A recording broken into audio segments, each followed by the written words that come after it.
Se eu te contar que um navio encalhou, tudo bem, acontece. Se eu te contar que um segundo navio com o mesmo nome desapareceu, tudo bem, pode até acontecer. Mas se eu te falar que esse segundo navio, que foi homenageado ao primeiro navio que encalhou, desapareceu e tem a história de uma figura sinistra a bordo, e aí? Vamos lá conferir o caso dos navios Lagunas?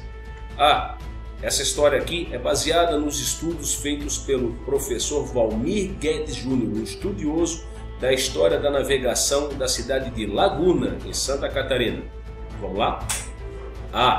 Mas por favor, se inscreve no canal, deixa o seu like e ativa o sininho, tá bom?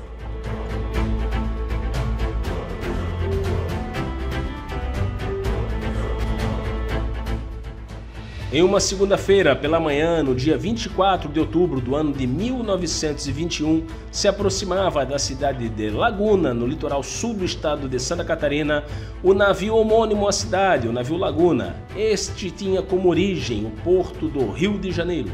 O navio Laguna era empregado na navegação de cabotagem há alguns anos e realizava este trajeto costumeiramente, no que as chegadas do navio na cidade faziam com que amigos e familiares dos passageiros que vinham nessa linha se dirigissem ao cais do porto da cidade para os recepcionar.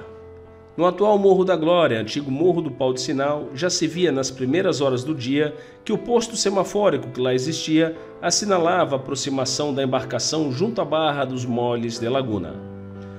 No entanto, naquele dia foi diferente, no que, alguns minutos após assinalar que chegava o navio Laguna, o posto semafórico passou a assinalar por meio de bandeiras que existia um encalhe na boca da barra, fazendo com que a notícia ganhasse velocidade, percorrendo rapidamente a cidade.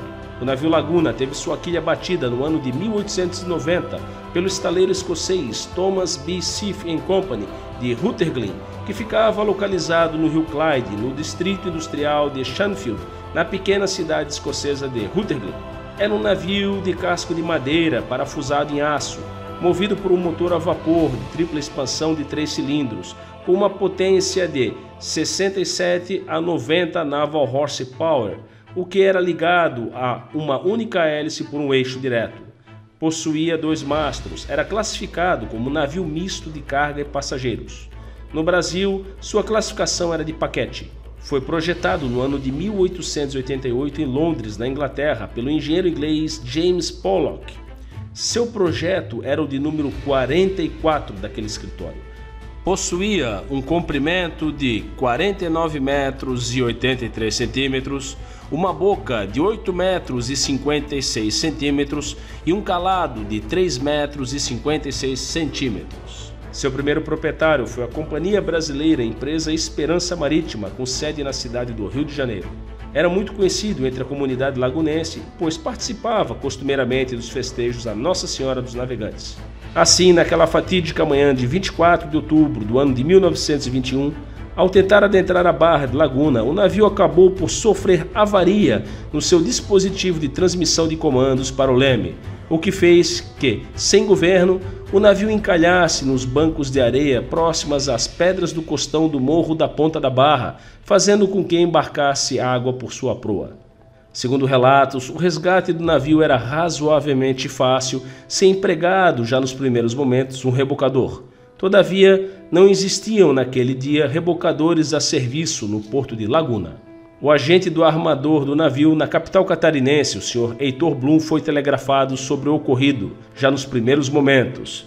O telegrama partiu do comandante do navio, o Sr. Ranulfo José de Souza, no que, além do relato da ocorrência, era solicitada a ajuda por parte de rebocadores. Em socorro do navio foi enviado o rebocador Lomba da Marinha do Brasil. O rebocador Lomba foi tratado na 9ª live aqui do canal, onde é citado nos primeiros minutos da mesma. No meio-dia do dia 24 de outubro de 1921, as máquinas do navio Laguna pararam. Às 19h30 do mesmo dia, o rebocador Lomba chega no local do encalhe. Mais tarde, é apoiado pelo rebocador Eolo, que fora deslocado da cidade de Itajaí, Santa Catarina. o qual realizou antes uma parada técnica na Fortaleza de Santa Cruz de Inhatomirim, em Florianópolis, para pegar mangotes que seriam empregados no esgotamento das águas que adentravam a laguna. O rebocador Eolo ainda seguiu para Imbituba, a fim de buscar um flutuante cedido pela Companhia Laje. A Companhia Laje também é citada aqui no canal através do episódio 8, denominado Os Itas. A bordo do rebocador Eolo vinha o capitão dos portos do estado de Santa Catarina, o almirante José Alves Portillo Bastos, o qual determinou que o navio poderia ser salvo desde que as fainas de salvamento iniciassem imediatamente. Preliminarmente, o almirante Portillo Bastos determinou que o acidente fora causado por imprevistos de ordem natural e material. Vários meios foram mobilizados no processo de salvamento do Laguna, desde um guindaste a vapor proveniente da Companhia Carbonífera de Uruçanga, em Santa Catarina, a navios de armadores, como da empresa Repke Irmão e Companhia, bem como escafandristas cedidos pela Companhia Laje e pela Companhia de Melhoramentos da Barra de Laguna. Passaram-se alguns meses de trabalhos árduos nas tentativas de salvar o Laguna. Surgiram notícias errôneas de que o navio havia se chocado contra pedras na entrada da barra, prejudicando a credibilidade do porto de Laguna, ainda rebaixando o grau de confiança das operações naquele porto. Por fim, no dia 28 de fevereiro do ano de 1922, através de um artigo publicado na revista Santelmo, vinha a notícia de que o navio iria ser abandonado. Todavia, boa parte de sua superestrutura já havia sido desmontada.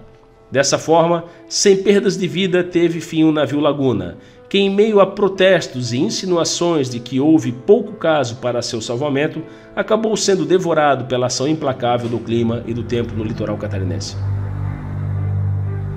Em uma calma e quente manhã de uma quinta-feira, dia 12 de dezembro do ano de 1963, com tempo bom e estável, no cais do porto de Imbituba, o navio Laguna 2 acabava de ser carregado e estava recebendo os últimos preparativos para suspender para uma viagem que faria até o porto do Rio de Janeiro.